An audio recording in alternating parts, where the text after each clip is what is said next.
Flipkart থেকে আজকে আমার একটা ছাতা আসার কথা আছে। আর যে সে ছাতা নয়, এটা একেবারে ট্রান্সপারেন্ট ছাতা। যেগুলো এখন আ একদম ট্রেন্ডিং এ চলছে সিনেমায়, সিরিয়ালে। মানে ফোন খুললেই তো দেখা যায়।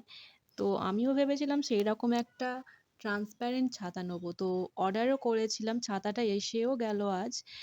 যাই হোক, ছাতাটা খোলার সময় আমি তো খুব এক্সাইটেড ছিলাম। কিন্তু খোলার পর আমি যেটা দেখলাম সেটা দেখে আমার চোখ তো পুরো দাঁড়িয়ে গেল।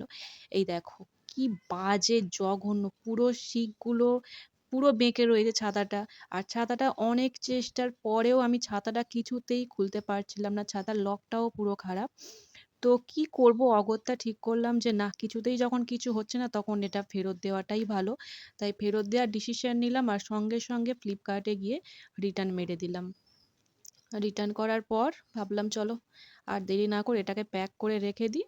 যেখানকার জিনিস সেখানে ফেরত পাঠিয়ে দিই। আর আমার কপালটাই খারাপ, তাই হয়তো এমন জিনিসটাই আমার হাতে এসে পড়ল।